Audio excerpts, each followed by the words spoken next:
sekalian senantiasa di dalam rahmat dan redha Allah Subhanahu wa taala. Insya-Allah kitab kita yang pertama Risalah Al-Misbahul Munir, insya-Allah. Alhamdulillah. Muka surat apa dah? Jawi. Saya bawa Jawi malam ni. 38. La haula wala quwwata illa billah.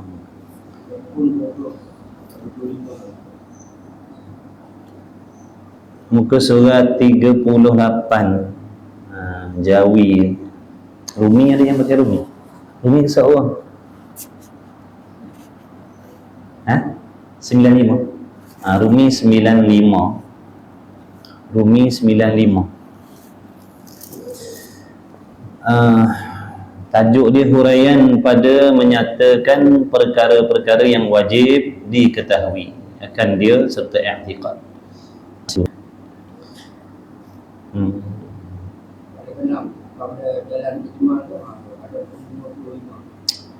Bismillahirrahmanirrahim. Qala al-muallif rahimahullahu ta'ala wa nafa'ana wa iyyakum bi ulumihi wa bi ulumi masyayikhina fid dharain amin ya rabbal alamin. Adapun 25 yang disebut di dalam Al-Quran. Dulu kata musannif, wajiblah kita setiap laki-laki dan perempuan yang mukallaf menerima serta i'tiqad, makna wajib percaya dengan makna yakin. Percaya dengan makna yakin, sepenuh hati, menerima hati sepenuhnya, itu makna yakin. Bukan syak, bukan zon, bukan waham. Bila sebut i'tiqad, dia mesti yakin. Sebab percaya, bila sebut percaya, dia ada macam-macam kategori percaya. Percaya, kita percayakan kawan-kawan, percaya kawan-kawan, tapi bukan yakin dengan kawan-kawan kita zon. 90% dalam hati kita membenarkan apa yang kawan-kawan kita ceritakan. Contoh, ada sedikit pertikaian kesangsian di dalam hati, itu nama zon. Boleh faham zon? Berat sangka memang. Maka kalau terhadap Allah seseorang itu zon, maka dia tidak tak beriman. Ada sikit keraguan, betul ke Tuhan ni? Tapi banyaknya percaya, ada sikit macam ya ke Tuhan, betul ke ada Tuhan, tapi rasa ada lah. Ada sikit kadang-kadang berasa macam tak ada Tuhan. Wal'iyadzabillah. Ini orang macam ni dipanggil tidak beriman. Dia iman ni yakin sepenuh hati. Baik. Jadi wajib yakin di dalam hati, percaya sepenuh hati, dan mengaku di dalam hatinya, hati setiap laki-laki perempuan mukallaf, dengan tentu sungguh sekalian itu. Makna nama-nama Rasul tadi. Maka wajib atas tiap-tiap mukallaf beriman dan mengaku di dalam hatinya dengan tentu sungguh ada bagi Allah Subhanahu wa taala beberapa, yakni ramai ataupun banyak rasul-rasul dan nabi-nabi. Yang mana rasul ni Allah Subhanahu wa taala melantik mereka daripada kalangan para nabi. Tidak menjadi rasul melainkan mereka itu berasal daripada golongan nabi-nabi. Dan yang menjadi nabi, menjadi rasul ni laki-laki, bukan perempuan. Yang menjadi nabi dan rasul ini semata-mata perlantikan daripada Allah, bukan dengan sebab kehebatan mereka beribadat, bukan. Itu perkara yang menjadi asas tu. Itu asas tu. Wajib kita beriman. Tidak, seseorang itu tidak boleh menjadi nabi ataupun tidak boleh menjadi rasul dengan melaksanakan ibadat yang sebanyak-banyaknya. Tak boleh nak jadi Tak boleh naik pangkat jadi Nabi dah. Tetap manusia biasa. Kalau ada orang mendakwa dia jadi Nabi dengan sebab kehebatan ibadat dia, maka itu semua dusta, bohong. Dan pada Nabi Rasul ni wajib kita i'tiqad sekalian Nabi Rasul ni semuanya daripada asal keturunan yang baik-baik, yang suci-suci, yang bersih. Kerana ada fahaman yang mengatakan Rasul ni, ada Rasul, ada Nabi yang lahir daripada keturunan kafir. Auzubillah. Sebab tu kita kena dengar, kena tahu. Kalau kita tak dengar, kalau tak mengaji, kita dengar benda pelik-pelik kita terima. Dapat orang yang cakap tu nampak macam pandai. Hafal Quran, hafal hadis, ngaji atas langit. Dia kata ada Nabi daripada keturunan kafir. Jangan percaya. Jangan percaya. Itu bukan akidah kita. Pegangan kita ahli sunnah wal jamaah, setiap Nabi, setiap Rasul, semuanya itu lahir daripada titih bagi keturunan nasab yang mulia, yang suci, yang bersih.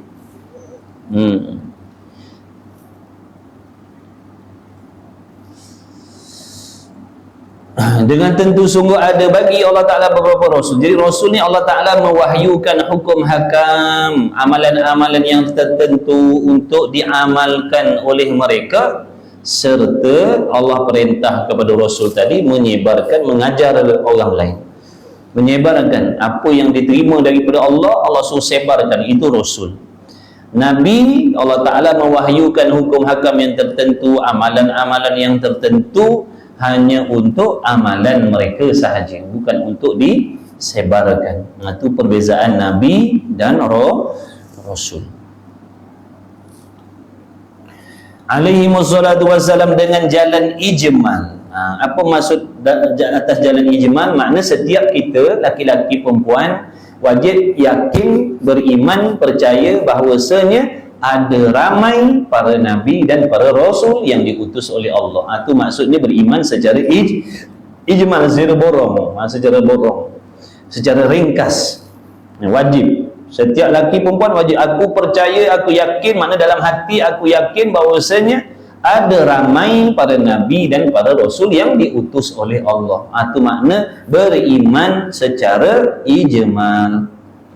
Adapun 25 yang disebutkan di dalam Quran, adapun 25 orang nama-nama Rasul yang disebutkan dalam Al-Quran, maka iaitu 25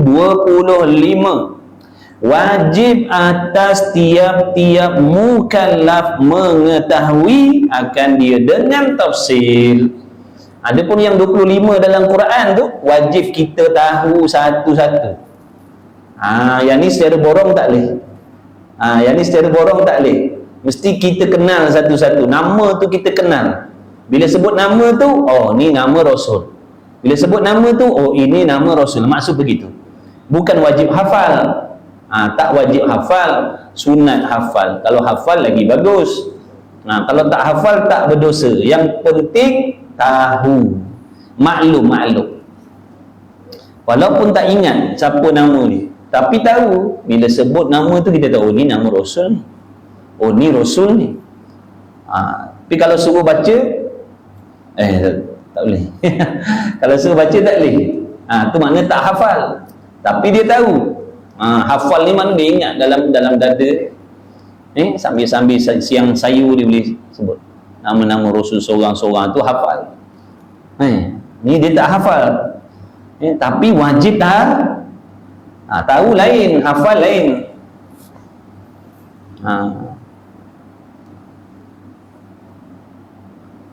Jadi 25 tu wajib setiap laki-laki perempuan, walaupun dia raja sekalipun, dia kena tahu satu persatu. Raja. Kalau raja pun wajib, kita lagilah. Kita yang bukan raja ni lagilah tak wajib. Wajib tahu Jadi hukum hakam Allah tu Allah turunkan ke atas setiap hamba Allah. Allah tak peduli tinggi pangkat, rendah pangkat, laki-laki, perempuan, tak peduli. Bila Allah wajibkan, maka wajiblah atas semua. Atas semua. Bukan kata yang ni orang miskin je kena buat, orang kaya tak apa. Tak. Yang ni orang kaya tak boleh buat. Orang miskin boleh buat yang ni dah. Bila Allah Ta'ala kata wajib, wajiblah semua. Bila Allah Ta'ala kata haram, haramlah atas semua. Semua. Kalau kata ni orang miskin tak boleh buat. Orang kaya tak apa. Benda ni haram di sisi orang miskin. Orang kaya tak haram. Dah.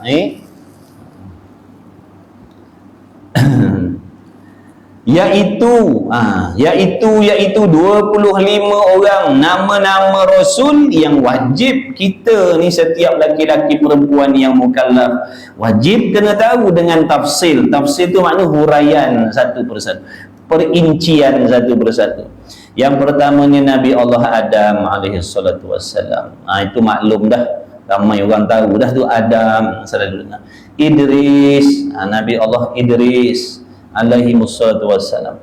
Nabi Allah Nuh alaihi salatu wassalam. Nabi Allah Hud alaihi salatu wassalam. Nabi Allah Saleh. Jadi kita camkan nama tu. Camkan nama tu. Bila sebut Adam, tahulah Adam ni Rasul, Idris tu Rasul, Nuh tu Rasul, Hud tu Rasul. Macam tu. Lagi baca lagi. Nak baca tak boleh, tak ingat, tak hafal. Soleh, Soleh Rasul. Ibrahim alaihi salatu wassalam. Nabi Allah Lut alaihi salatu wassalam. Ishaq, Ismail, Yaqub, Yusuf, Ayyub, Shu'aib. Shu'aib. Tiba Melayu jadi Cu'ib. Jadi Cu'ib bukan nama Rasul ni. Shu'aib. Tu Rasul Cu'id, bukan Cu'id tu yang jaga lembu tu Cu'id. Idris jadi Derus. Jadi Derus. Jadi Deris. Idris.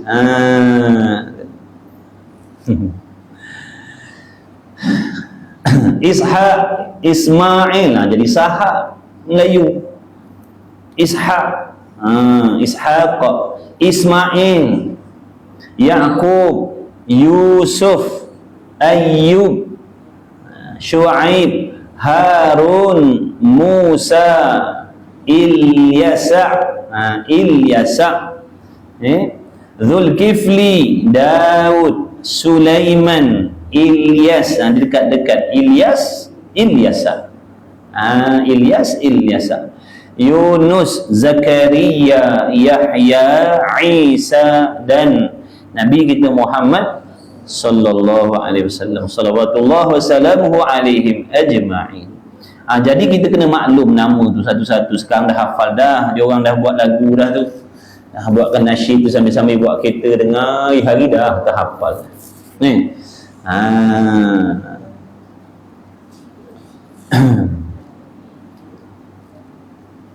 Daripada tak ingat jadi ingat dah. Tu makna tahu.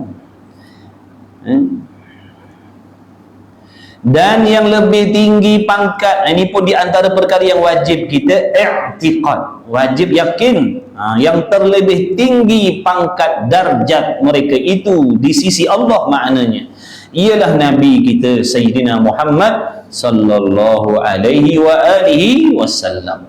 Sama ada di kalangan 25 orang Rasul itu ataupun sekalian Nabi dan sekalian Rasul, yang paling tinggi pangkat kedudukannya di sisi Allah adalah Nabi kita Muhammad sallallahu alaihi wasallam. Bahkan jadi di kita ni di sisi Allah ada pangkat, tuan-tuan ni. Ada pangkat. Jangan kata tak ada pangkat pula. Jangan kita ingat di sisi manusia dia ada pangkat jawatan, sisi Allah pun ada pangkat jawatan. Yang tertinggi pangkat jawatan sisi Allah Rasul kita Muhammad sallallahu alaihi wasallam. Wajib kita i'tiqad. Hamba-hamba Allah ni, kita-kita ni pun ada pangkat di sisi Allah. Ada yang tinggi pangkatnya, ada yang rendah pangkatnya. Macam mana nak memperolehi pangkat tu? Kalau di dunia ni kenapa orang rebut pangkat? Sebab apa? Tak tahu. Bohong tak tahu. Sampai sanggup memfitnah, menjatuhkan, menipu dan sebagainya tu. Nakkan pangkat tu sebab apa? Nak senang lah. Dia pangkat baru senang, betul? Nak harta kekayaan. Dengan ada pangkat, dengan orang tak ada pangkat, mana senang dapat harta kekayaan? Yang ada pangkat lah senang, betul? Kita nak kena sodok batang-getah semua. Sodok batang-getah semua baru dapat. Yang ke laut, yang ke ladang, tak ada pangkat, jadi payahlah. Tapi ada pangkat, dia ambil pen sebatang. Saya ni pun bulat macam buah kelapa, 25,000 masuk. Sebab apa tu? Ada tak, ni memang cerita sungguh lah. Sebab tu atas dunia ni manusia berlumba-lumba bekerja dengan baik, dengan bagus, nak naik pangkat, kerana dengan pangkat jawatan tu mudah nak mencari harta. Itu dah memang kenyataan dah, tak boleh nafi dah. Pergi kursus naik pangkat. Nak naik pangkat tak? Kena pergi kursus. Pergi kursus nanti naik pangkat sikit. Itu kenyataan. Tapi semua pangkat itu setinggi apa pun atas dunia ni semuanya berakhir. Semuanya ditinggalkan bila datangnya kematian. Tapi pangkat di sisi Allah untuk hamba-hamba Allah itu kekal sampai kiamat. Tapi dengan syarat kita pandai jaga. Macam mana atas dunia ni pangkat boleh naik boleh turun, begitulah juga pangkat hamba di sisi Allah. Buat amal banyak, tiba-tiba dia buat benda yang merosakkan amal, turun pangkat. Jangan ingat tak ada pangkat. Jadi di sinilah, di dunia ni lah kita kena berusaha membuat pelbagai jenis ibadat, pelbagai jenis amal soleh, agar pangkat dan darjat kita tinggi di sisi Allah, supaya nanti mudah urusan kita di hari kiamat. Tu pernah dengar tak cerita orang masuk syurga tanpa hisab? Pernah tak dengar cerita ada golongan manusia nanti masuk syurga tanpa tak ada peksa. Malaikat yang penjaga syurga tu pun tercengang. Ni mana datang orang lain duduk di padang mahsyar yang korang ni dah sampai ni, mana hari ni? Sebab apa tu? Ada pangkat yang tertentu di sisi Allah. Laki perempuan tak peduli, hati bersih, akidah betul, amal soleh, sabar, redha, tawakal, insya-Allah dia akan dapat pangkat yang istimewa di sisi Allah. Sehingga nanti di padang mahsyar ada golongan-golongan hamba Allah ni, apabila dia memiliki pangkat yang istimewa, Allah Ta'ala nanti memberi kebenaran kepada dia untuk menyelamatkan sesiapa yang dia nak di padang mahsyar, yang dipanggilkan syafaat. Jangan ingat tak ada, tuan-tuan. Yang kita ingat pangkat dunia je. Sinilah pangkat. Kita tak dapat pangkat yang tinggi-tinggi atas dunia ni, tak apa. Kita kena usahakan pangkat ni di hari kiamat. Di antara sebab seseorang tu boleh naik pangkat tinggi sisi Allah, dia banyak sabar. Sabar yang tidak ada penghujung. Sabar yang tak berpenghujung.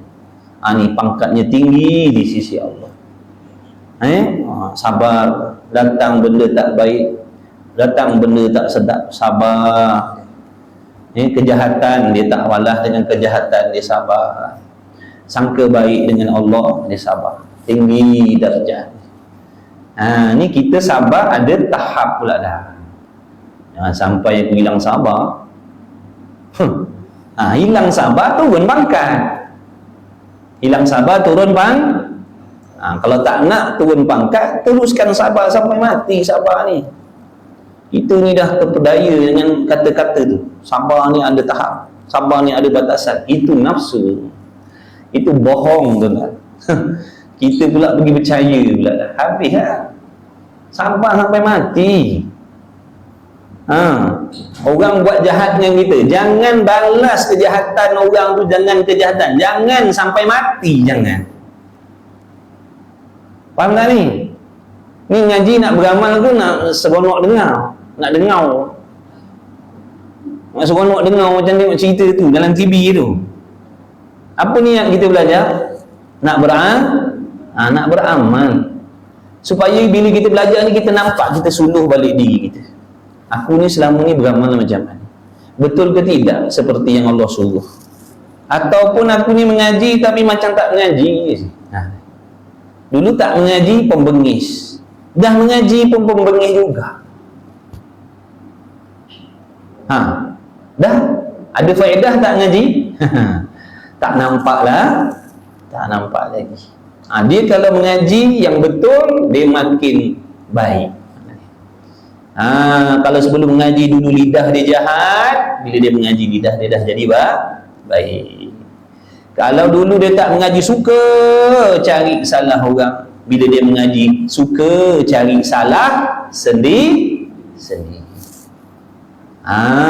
Makin tak nampak dosa dan aib orang, makin terdedah dosa dan aib sendiri. Ini baru ada manfaat belajar. Saya bukan cakap main-main tuan-tuan, sungguh.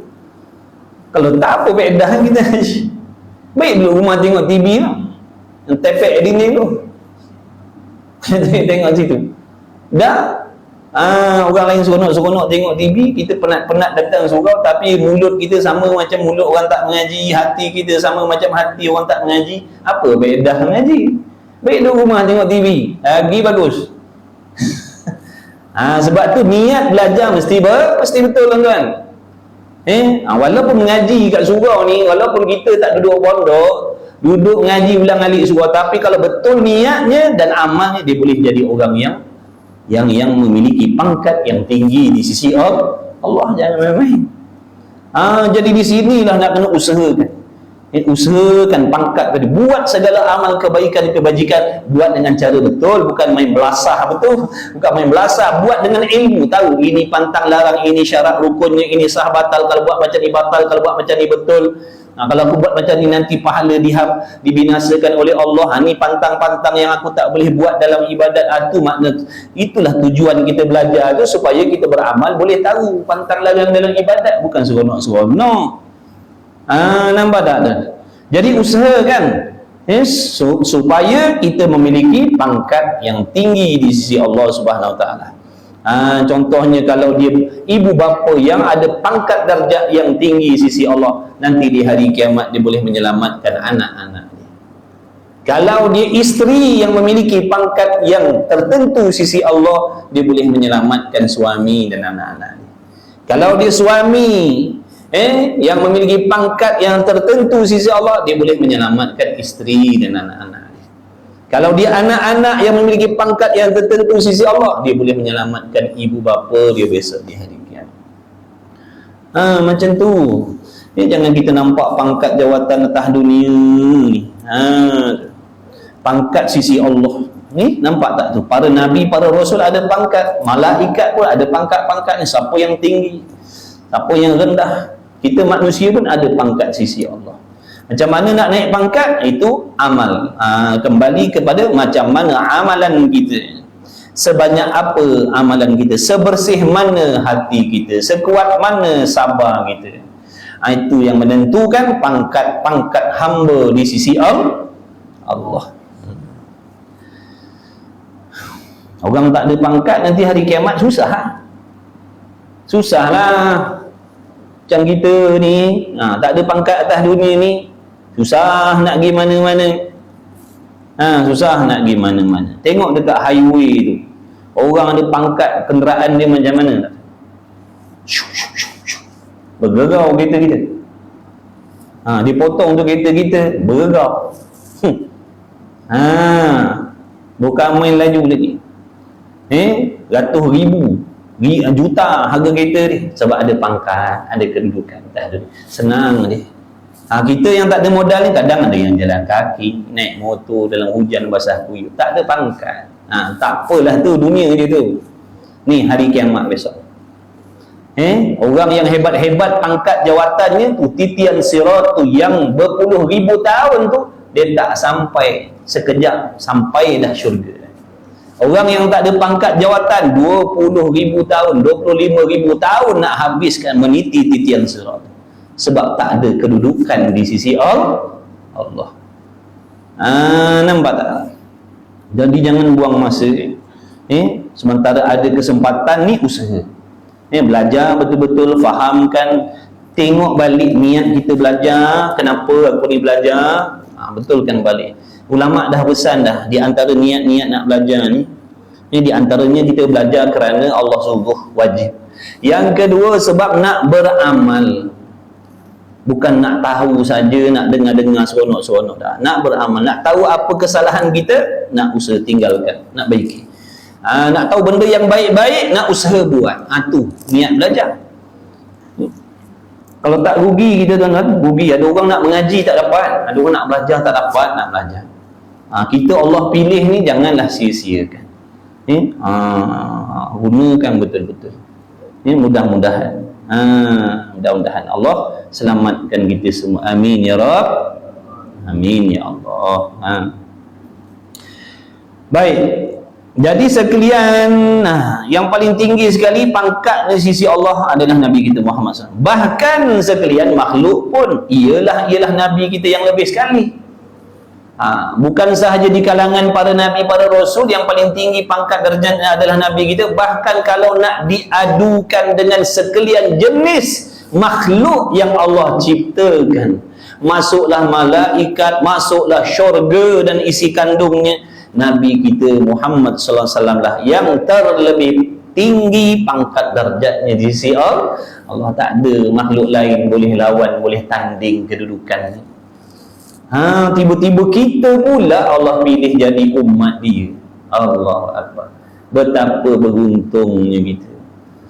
Betapa bertuahnya kita, beruntungnya kita dapat menjadi umat Nabi dan Rasul yang paling tinggi darjat di sisi Allah.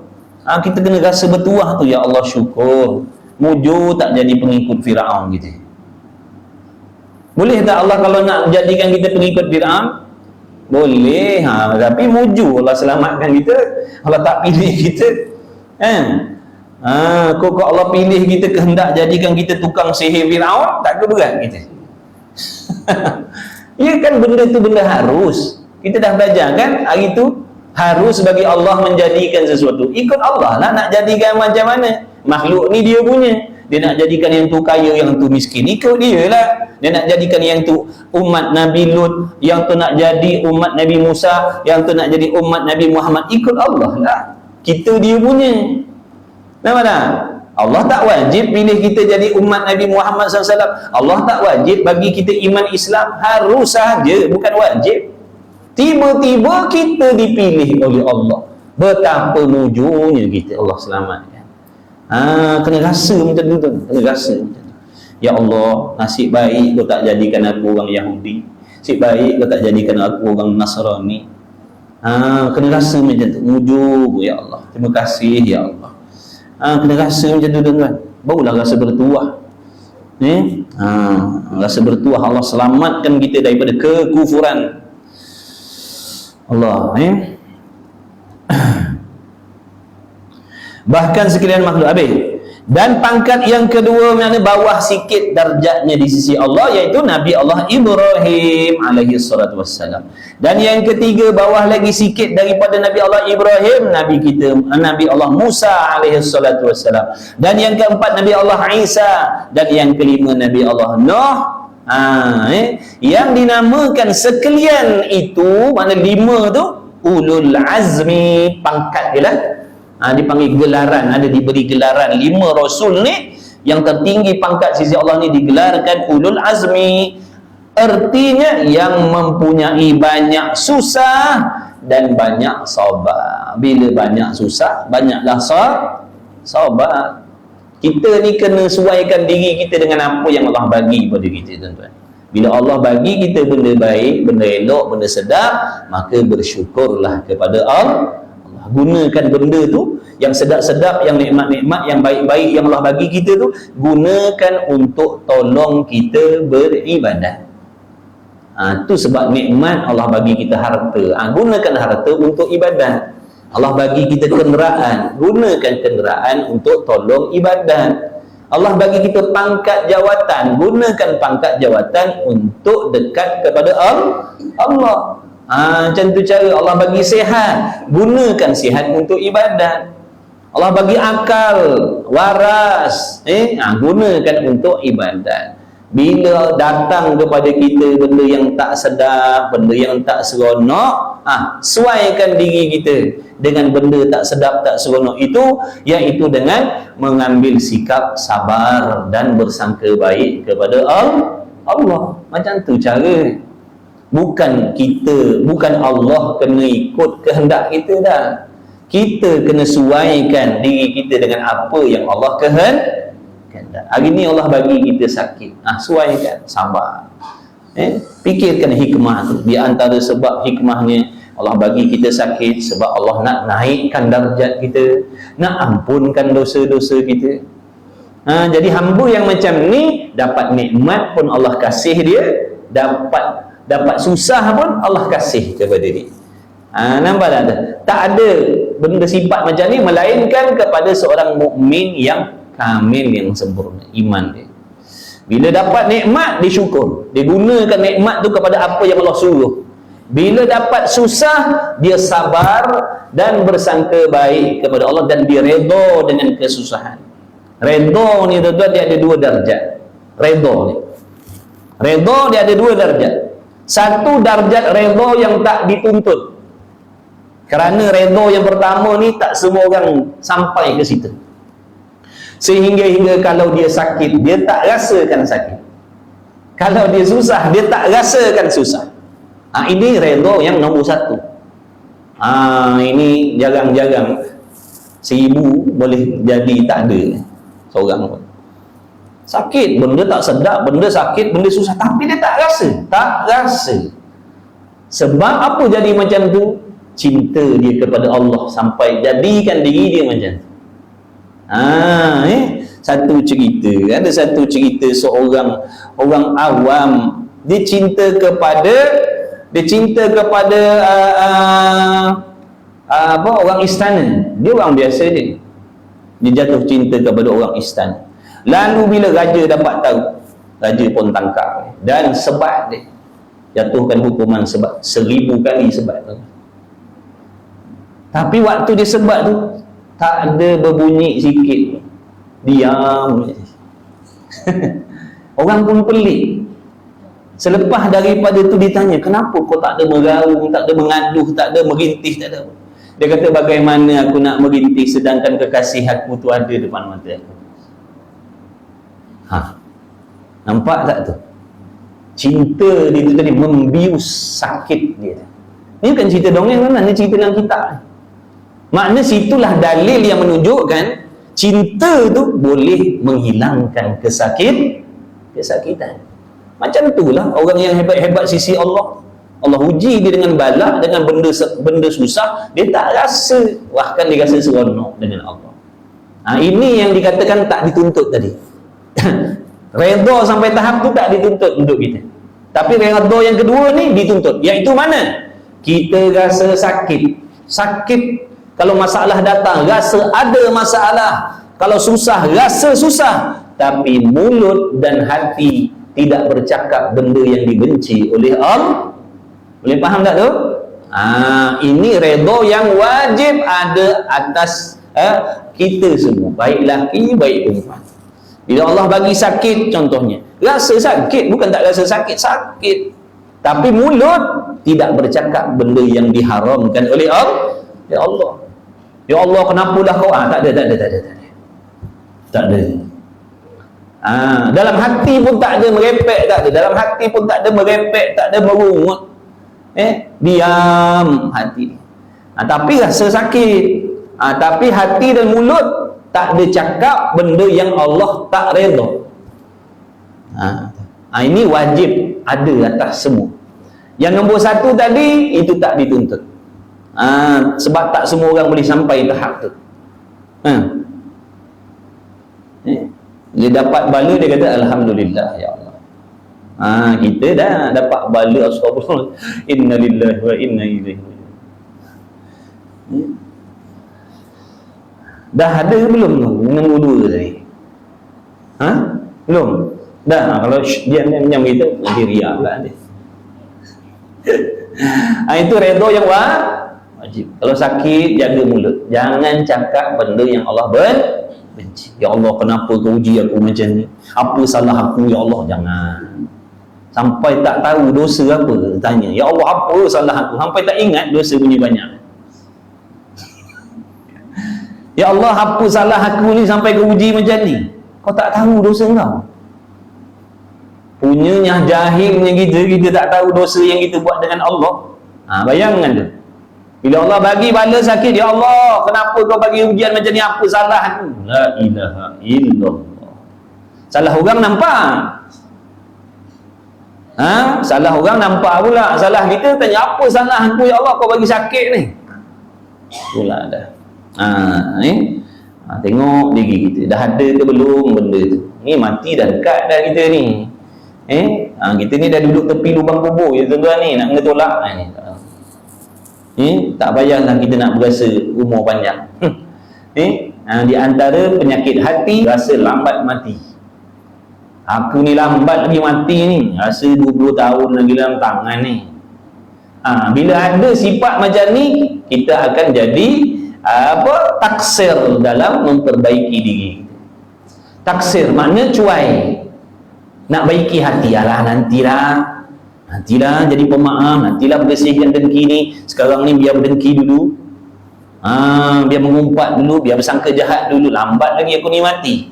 Nanti nak mati dekat-dekat barulah taubat, bersihkan hati. Mana kita tahu? Minggu lepas betul-betul mati masuk duku dah. Tengah gali lubang kubur, dah tanam seorang, dapat telefon mati seorang lagi. Gali lagi satu. Mati. Kita ni mati, bukannya hidup terus. Dia apa persiapan kita? Apa persiapan? Tanya diri kita, apa persiapan? Kalau aku mati sehari dua ni agak-agak macam mana lah agak. Kena selalu fikir macam tu, kena renung-renung macam tu. Sudah-sudah cari dosa orang. Dosa kita bukan main banyak lagi. Hati perut kita tak elok lagi ni. Walaupun dah semayang, dah mengaji, tak baik lagi kita. Jangan berasa aman. Walau kita dah belajar, dah mengaji pagi, petang, siang, malam, mengaji pergi suruh, jangan berasa baik, tuan-tuan. Jangan. Banyak lagi salah kita.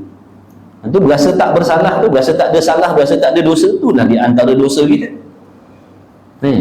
Berasa tak ada salah. Aku ni kalau mati selamat dah ni. Tu namanya penyakit al-aman. Penyakit aman. Berasa aman, tenteram daripada kemurkaan Allah, sedangkan kita masih banyak buat benda yang dibenci oleh Allah. Amalan kita campur-campur lagi, tuan-tuan. Macam mana ni? Amalan kita campur-campur. Betul tak? Tak nak ngaku? Ngaku ke tidak? Alhamdulillah.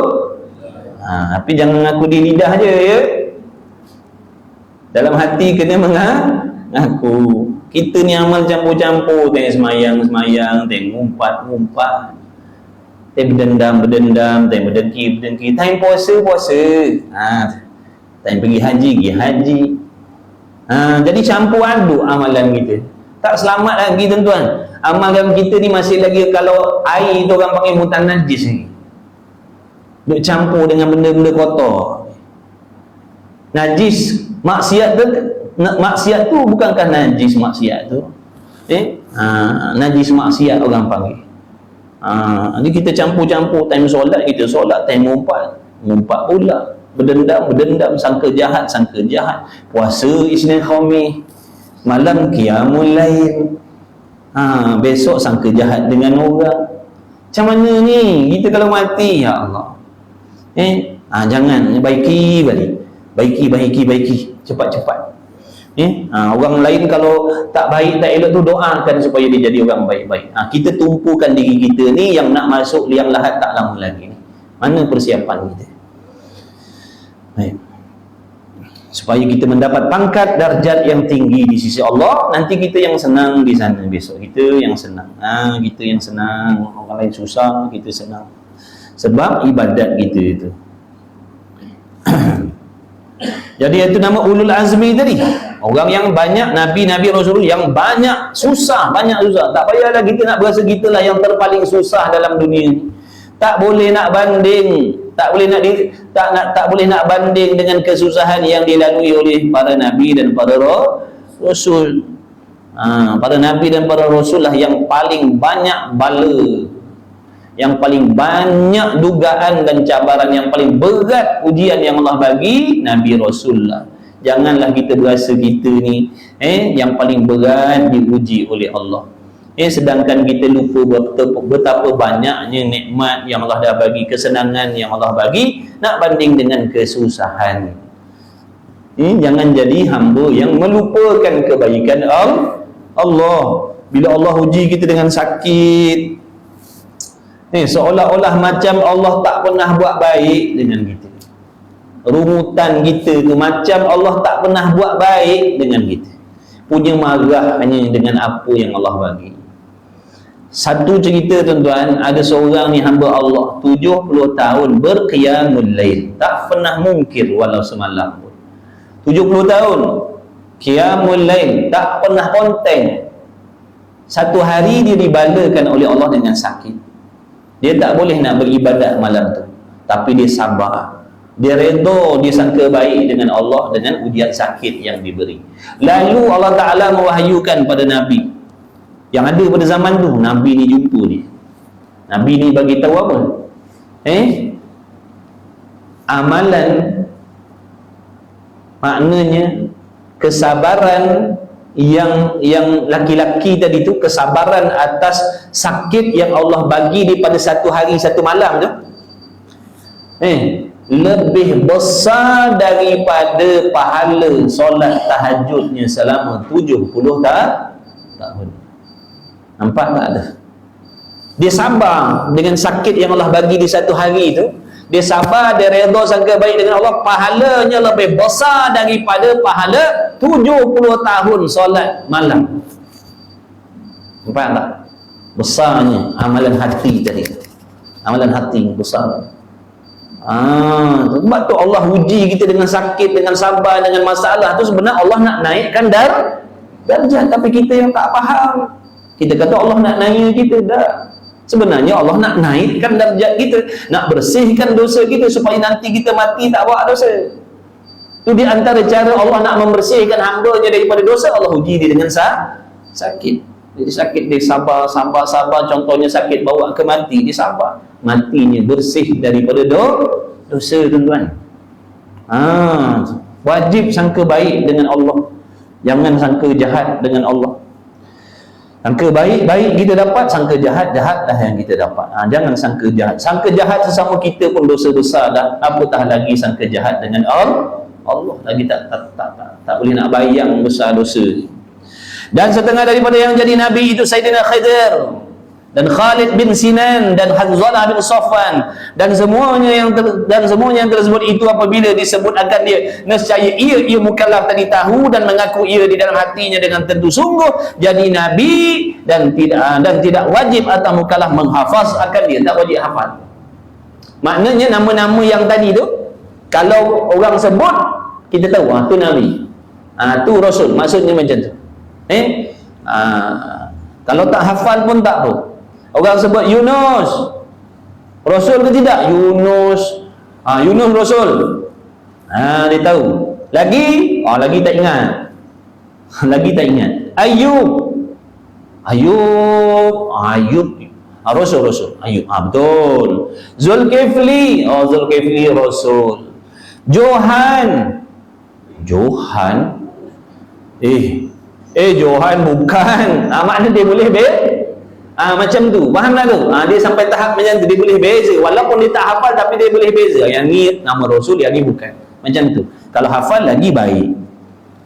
Kalau hafal lagi baik. Pergi download dekat mana tu, boleh dengar nasyid Adam Idris Nuhud Soleh tu. Anak-anak kita tu yang tadika pasti kemas hafal, tapi yang hantar dia tiap pagi tak hafal.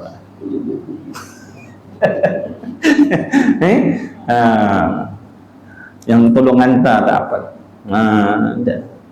Adam Idris. Ayah lepas tu apa? Ayah tak boleh tanya. Ayah dah lama hafal. Dah hal ayah dia tak hafal. Malu kita dengan anak kita. Dia lagi terror daripada kita lagi Tetapi jika ia hafal juga, maka yang itulah yang terlebih baik daripadanya. Kalau hafal lagi bagus maksudnya. Kalau tak hafal, berdosa ke nama-nama Rasul? Tak berdosa. Yang berdosanya kalau tak tahu. Dan setengah daripada yang wajib i'tikad bahawa jadi Nabi itu daripada semata-mata kehendak Allah Ta'ala, tak dapat bagi siapa-siapa berusaha walau dengan sekuat-kuat usaha sekalipun. Beribadatlah pagi, petang, siang, malam, bermati-matian macam malaikat, ibadatnya tak berhenti, takkan naikkan darjatnya menjadi Nabi, apatah lagi Rasul. Itu semata-mata pilihan Allah dan dah tutup pun dah. Dah tutup dah tu. Tak ada lagi dah tawaran jadi Nabi Rasul, tak ada dah. Nabi kita Muhammad SAW lah yang terakhir, penutup segala Nabi dan segala Rasul. Siapa mengaku dirinya Nabi dan Rasul ataupun Rasul selepas daripada wafatnya Nabi kita Muhammad SAW, maka kata ulama tidak syak, jadi murtadlah dia. Dan orang yang percaya pun jadi murtad juga. Si A ni contoh, dia mengaku dia Rasul, padahal dia bukan Rasul, dia ngaku Rasul. Ada 5 orang kawan dia membenarkan, lah dia tu memang Rasul lah. Dengan 5 ni jadi kafir. Jaga baik-baik. Wallahu a'lam. Satu kitab lagi. Dalam buat apa ngaji banyak, nanti alim susah pula. Nanti alim nanti lengang surau. Tuan-tuan. Dah pandai buat nak ngaji. Satu kitab lagi kita tengok macam mana Tanbih beberapa ni. Tu apa, tuntunan ibadat tu. Ustaz Harun baca lah, dia banyak baca pekah. Mana ni? Tak apa. Tanbih beberapa ni. Tarawih tak apa, dia orang ni dah ter tarawih lah. Kesal apa? 29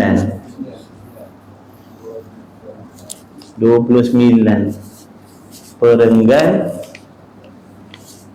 mana? Tengah. Dan berkata setengah. Dan berkata setengah ahli isyarah, bala itu atas 3. Bala ni apa bala? Bala ni ujian. Cakap Arabnya bala. Tapi dah jadi Melayu dah. Padahal bala ujian daripada Allah. Kata ulama, bala ni ujian ni setiap sesuatu yang menyusahkan hati, itu bala. Ujian. Jangan kita ingat bala ni banjir, kemarau je, kebakaran je, perang je, dah. Setiap benda yang menyusahkan hati kita tu adalah bala, ujian daripada Allah. Susah hati dengan suami, ujian. Suami susah hati dengan perangai bini dia, ujian bagi. Mak bapak susah hati tengok perangai anak-anak, ujian. Itu bala, ujian. Allah Ta'ala nak tengok hati kita macam mana. Boleh tak sesuaikan dengan bala tadi? Kita dah belajar bab sabar, sabar redha, dah belajar. Bila nak beramal? Kalau Allah tak uji dengan bala tadi, bila nak beramal dengan sabar dan bersangka baik tadi? Nak guna pakai bila? Spana beli lama dah. Spana pelayar Skodeber beli simpan. Tak kembali. Jadi kita dah belajar daripada dulu, tak tahu dah kata bab sabar ni, tak tahu berapa ribu kali dengar dah sabar, redha. Maka Allah uji dah kita. Allah bagi bala, ujian yang menyusahkan hati. Nak tengok redha ke tak redha, sabar ke tak sabar. Nak kata tak tahu, dah tahu kelebihan. Nak kata tak tahu kelebihan sabar, dah tahu. Sabar ni ada 3 peringkat. Sabar yang pertama, sabar nak buat ibadat. Nak semayang, nak puasa, nak zakat, nak tutup aurat, nak buat benda yang Allah suruh, mesti ada sabar. Kalau tak sabar, tak boleh buat. Ni tuan-tuan boleh datang surau ni, alhamdulillah, dengan taufik Allah, dengan sebab sabar tadi, boleh datang surau. Sebab nafsu kita nak lari daripada surau. Betul tidak? Betul. Betul lah, Mam? Tak kira Pak Imam pun, sama. Kalau tanya nafsu, memang tak nak. Nafsu memang tak terliur, tak berahi dengan yang namanya ibadat ni. Dia memang nak lari. Jadi sabar. Apa makna sabar? Tahan nafsu tu tadi. Sebab kalau tak tahan, lepaskan dia lari, dengan kita lah. Dengan kita-kita pula lari. Tu sabar. Bila sabar, boleh semayang. Bila sabar, boleh puasa, boleh mengaji, boleh qiyamul lail, boleh tadarus. Tu sabarlah tu. Berapa pangkat Allah bagi? Sabar dalam nak buat benda yang Allah suruh, naik 300 pangkat di sisi Allah. 300 pangkat, tuan-tuan, bukan cerita olok-olok, lawak, dongeng, khayalan dah. 300 darjat dinaikkan untuk orang yang sabar dalam melakukan taat. Ni yang saya kata tadi. Di sinilah tempat nak berusaha bersungguh-sungguh menaikkan, mengumpul pangkat darjat di sisi Allah sebanyak-banyak ni. Sabar dalam taat, 300 pangkat Allah bagi. Kemudian kadang-kadang waktu kita dah buat taat, syaitan nafsu membisik-bisikkan dalam hati supaya buat dosa maksiat pula. Maka nak meninggalkan maksiat juga perlukan kesabaran. Sabar. Ni lidah kita ni rasa macam nak mengumpat aja. Tahan, sabar. Rasa macam nak cakap. Dah terbuka mulut nak bercakap. Ada cerita panas ni. Si Anu tu sabar je, tahan. Tak nak dosa-dosa. Kan kalau aku cakap ni kan gugur segala amal ibadah aku. Tak mau lah. Tahan. Berapa pangkat Allah bagi? 600 pangkat dinaikkan oleh Allah bagi orang yang sabar untuk meninggalkan maksiat. Kenapa dia punya tawaran lebih hebat daripada tadi? Siapa tahu? Nak semayang, nak puasa, nak zakat, haji, umrah, nak buat benda, Allah bagi 300 pangkat. Banyak dah tu. Kalau Allah bagi tu kira banyak dah tu, dah 300 pangkat ni. Tapi bila nak meninggalkan maksiat, Allah offer 600 pangkat dinaikkan. Sebab apa tu? Sebab nak meninggalkan maksiat lebih payah daripada nak membuat ibadah. Betul tidak? Apa ramai orang sanggup berqiyamul lail tapi tak sanggup tahallil. Nak menunjukkan maksiat ni lagi berat, lagi payah nak tinggalkan maksiat ni. Semayang boleh, puasa boleh, tahajud boleh, haji boleh, umrah boleh, derma ribu-ribu, wakaf ratus-ratus ribu, tapi nak tahan diri daripada dosa belum tentu lagi. Sebab tu Allah tawarkan pahala yang lebih besar lagi. Kalau macam tu aku nak tinggalkan maksiat je dah, tak nak buat taat pula dah. Janganlah macam tu. Tinggalkan taat tu maksiat lah. Kemudian nampak tak, bila dah sabar dengan ibadat 300 darjat.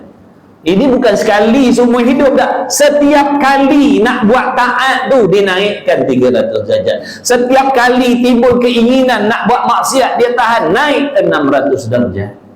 Setiap kali bukan sekali semua hidup. Faham tu?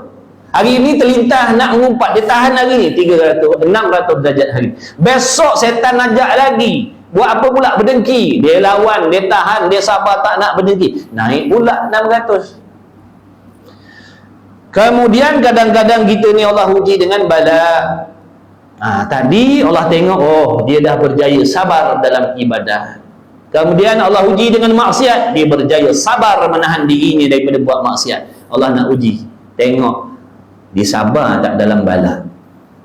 Allah bagi sakit, Allah bagi masalah rumah tangga, Allah bagi masalah jiran tetangga.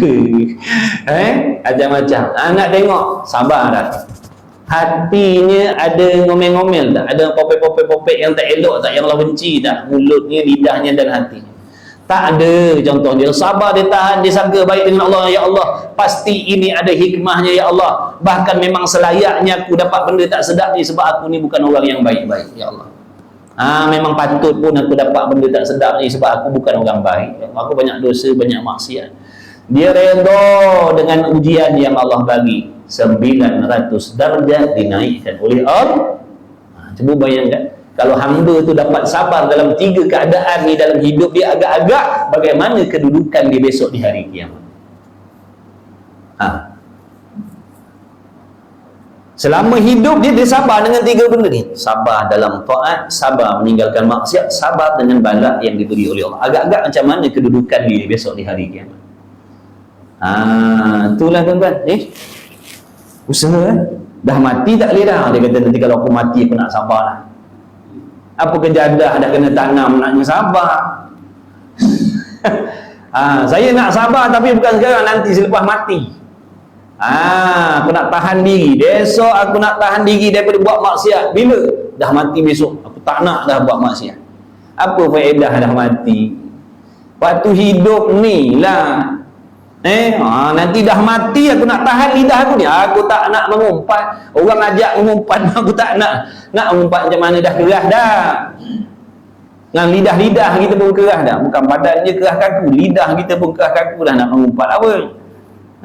Nampak tak tu? Jadi sewaktu hidup ni lah nak jadi orang sabar dalam taat, sabar meninggalkan maksiat, sabar dengan ujian yang Allah bagi. Ni 300, 600, 900 hari-hari dia dapat, Masya Allah, hebatlah besok di sisi Allah. Kita yang rendah-rendah pangkat ni besok, menyesal kalau aku tahulah. Tu. Dan berkata setengah ahli isyarah, bala itu 3 perkara. Sesuatu, 3 perkara. Suatu bala dinamakan bala ta'zib. Ta'zib namanya. Bala kerana Allah mengazab. Allah bagikan susah. Yang mana susah yang Allah bagi pada orang ni adalah di antara bala ataupun di antara azab di atas dunia. Allah azab dia dengan bala, maksudnya sebelum menerima azab dalam kubur, sebelum dapat azab di hari kiamat padang mahsyar, atas dunia Allah azab dulu dengan Allah menurunkan bala atas diri dia. Nanti kan dihurai satu-satu. Dan kedua, bala lita'dib namanya, nak mengajar adab, nak mengajarkan adab. Allah turunkan bala, Allah turunkan susah, Allah bagi sakit, Allah bagi masalah kerana Allah nak mengajarkan adab kepada dia. Tu siapa pula tu? Yang tadi siapa? Allah bagi bala kerana Allah nak azab di atas dunia. Yang kedua, Allah bagi bala sebab Allah nak suruh dia baiki adab dia dengan Allah. Tu golongan mana pula? Dan yang ketiganya bala takrib. Allah bagi dia bala kerana Allah nak dekatkan lagi dia dengan Allah. Itu siapa pula? Bala dan bala takrib namanya, dan bala ta'zib itu yang pertama tadi. Bala kerana mengazab itu bagi segala orang yang maksiat. Bala yang Allah turunkan kepada ahli maksiat, makna kesusahan, kepayahan yang Allah turunkan kepada orang-orang ahli maksiat ataupun kufur, itu di antara azab Allah di atas dunia. Allah azab di atas dunia dengan bala ahli maksiat, orang kafir, orang fasik. Na'udzubillah min zalik. Dan bala ta'dib itu, mengajar adab itu, bagi segala orang yang berbuat bakti, makna orang yang buat baik. Dia buat baik, dia semayang, dia puasa, tapi Allah turunkan bala juga kerana Allah nak mengajarkan adab bagi dia, supaya dia memperbaiki lagi perhubungannya dengan Allah.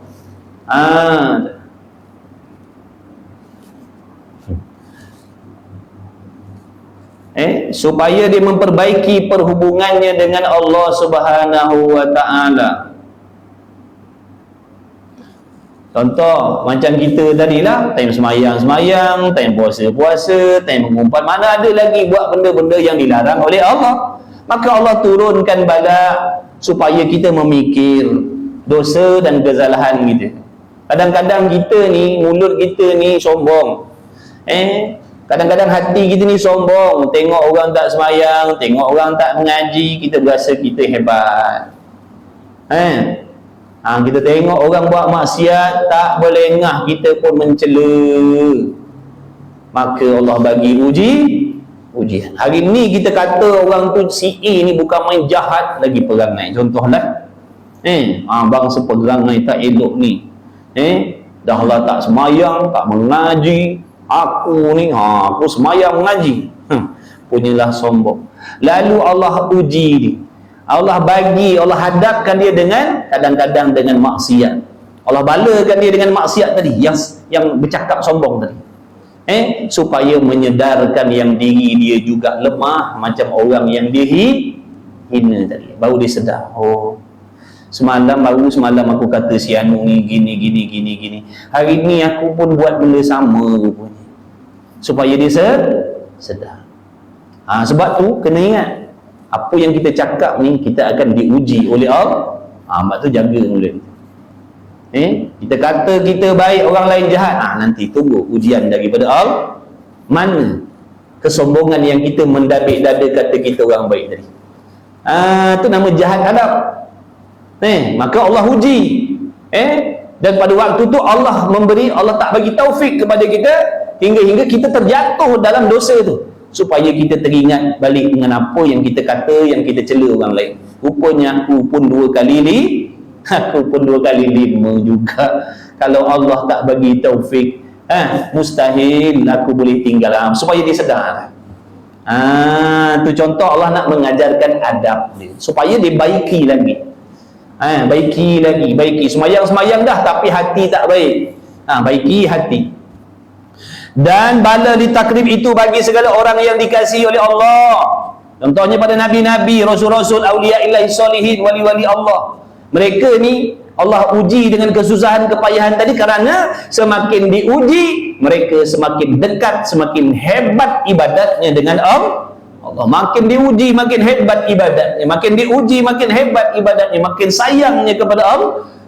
Ni kekasih-kekasih Allah tadi di kalangan para nabi, para rasul dan awliya ilahi solihin. Makin diuji makin banyak ibadat, makin baik sangkaannya kepada Allah. Makin diuji makin rindu dia kepada Allah. Tak macam kita, Allah uji makin jauh, Allah uji makin jauh. Allah datangkan masalah makin tinggal agama. Bini masalah, laki dah tinggalkan surau masjid dah. Sebab apa? Bini aku masalah. Bila bini masalah, yang laki pula dah, yang daripada semayang tak semayang, daripada duduk kuliah dah tak duduk kuliah, daripada semayang jemaah dah tak datang. Sebab apa? Stres. Bini buat maksiat, contoh. Yang bini pula laki masalah, bila laki masalah, yang bertudung buka tudung. Berlaku tuan-tuan. Nampak tak tu? Kita ni Allah uji dengan bala, dengan masalah, makin jauh dengan Allah, bukan makin dekat, makin jauh pula dah. Ini yang kita nak kena baiki adab-adab kita ni. Sepatut makin Allah uji makin dekat, makin taat, bukan makin diuji makin tinggalkan syariat, bukan. Jangan jadikan dosa dan maksiat orang lain sebagai lesen dan jalan untuk kita membuat benda yang dibenci oleh Allah.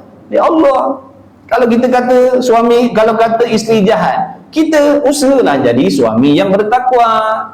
Kalau kita kata suami jahat, usahalah jadi isteri yang solehah. Macam tu. Kalau kita kata mak bapak kita tak bagus, usaha jadi anak-anak yang soleh-solehah. Mudah-mudahan nanti di hari kiamat dapat menyelamatkan ibu bapa. Faham tak? Ini dah, bila pasangan masalah, kita pula sekali konon-kononnya macam lesen pula. Ini ada peluang tu nak buat maksiat ni. La ilaha illallah. Itulah suruh ngaji, belajar. Kalau tak kita kena tipu je. Kenapa dia boleh buat, aku tak boleh buat? Pula dah. Kenapa dia boleh pergi berjoget, aku tak boleh pergi? Wah, mana boleh? Tak aci macam ni. Pula tak. Jangan kita jadikan lesen orang lain buat dosa, kita jadikan itu sebagai lesen dan alasan untuk kita buat dosa juga. Dah, jangan. Kalau kita ada masalah, mana orang lain masalah, kita usaha jadi hamba yang dekat dengan Allah. Kalau suami kita masalah, jadikan diri kita ni isteri yang dekat dengan Allah, mudah-mudahan dengan berkat doa kita jadi isteri yang baik, hati bersih, bertakwa, mudah-mudahan dengan berkat doa kita Allah selamatkan, Allah bagi taufik hidayah pada suami yang bermasalah tadi. Paling tidak pun nanti mudah-mudahan di hari kiamat dapat kita selamatkan dia di hari kiamat. Macam tu. Bukan dia boleh, kenapa saya tak boleh? Yang suami pun sama lah. Bila contoh masalah, isteri ada masalah, usahalah jadi suami yang bertakwa. Mudah-mudahan berkat doa suami yang soleh yang bertakwa tadi, satu masa nanti Allah beri taufik kepada isteri contohnya berubah jadi yang lebih baik. Paling tidak pun nanti di hari kiamat si suami tadi dapat menyelamatkan isterinya. Macam tu. Ini pakat-pakat terjun tu, siapa nak selamat kita besok? Dah laki boleh tonggang agak, takkan aku tak boleh? Inilah masa aku nak tonggang juga pula. Dah, siapa nak selamatkan kita besok? Dah dua-dua tonggang. Okey, dah nak berhenti dah ni. Dan bala li ta'dib habis, dan bala ta'dib itu bagi segala orang yang bertakwa habis. Bagi orang yang dikasihi tadi, bala li takrib, kata setengah mereka itu, tiap-tiap bala yang menghampirkan akan dikau kepada Allah Ta'ala itu, maka iaitu nikmat. Itu sebenarnya ni bila Allah bagi kita ujian, asbab ujian tadi kita dekat dengan Allah, tu sebenarnya bukan bala, tapi itulah nikmat sebenarnya. Wallahu a'lam. Jadilah setakat situ, mudah-mudahan mudah-mudahan Allah ampunkan segala dosa-dosa kita, ibu bapa kita, anak isteri kita, kawan-kawan kita, sahabat andai kita, jiran tetangga kita, muslimin muslimat, mukminin mukminat, dengan berkat majlis ilmu kita, dengan berkat Nabi kita Muhammad sallallahu alaihi wasallam. Mudah-mudahan Allah Taala sentiasa memberi bimbingan kepada kita zahir dan batin. Mudah-mudahan Allah Taala jadikan kita hamba yang sabar, yang bersangka baik dengan Allah, yang istiqamah belajar mengaji sungguh-sungguh dengan niat yang baik. Mudah-mudahan Allah Subhanahu Wa Taala memberikan kesihatan, keafiatan kepada kita semua untuk ibadat. Mudah-mudahan Allah panjangkan umur kita, diberi umur yang barakah. Mudah-mudahan Allah meluaskan rezeki kita yang halal lagi barakah. Mudah-mudahan Allah lahirkan daripada kita anak cucu cicit keturunan yang soleh, yang solehah, yang berjaya dunia dan akhirat. Allahumma amin ya rabbal alamin. Jadi di kesempatan ini saya nak ucapkan selamat berpuasalah. Jadi Tok Imam kelas kita di sini hari apa? Hari Rabu malam Khamis. Selepas tarawih lah. Dalam pukul 10 lah, lepas makan cendol lah, lepas makan cendol, makan makan cendol. Insya-Allah bulan Ramadan kelas kita hari apa Mam? Rabu malam Khamis Rabu malam Khamis lah. Tapi lewat sikit lah, lewat sikit pukul 9.50 macam tu lah, 9.45, 9.50 lah, lepas tarawih, lepas makan cendol tu, sambil kuliah nak makan cendol pun tak apa, tapi letaklah kat depannya juga nanti, baru adil. InsyaAllah. Bismillahirrahmanirrahim. Alhamdulillahirabbil alamin wassalatu wassalamu ala Rasulillah. Allahumma rabbana fa'na bima 'allamtana, rabbana 'allimna alladhi yanfa'una, rabbana fakir ahlana wa qarabati lana fi dinina ma ahli qudri unsa wa dzakar wa sallallahu alaihi wasallam. Alhamdulillahirabbil alamin. Taqabbalallahu minni wa minkum.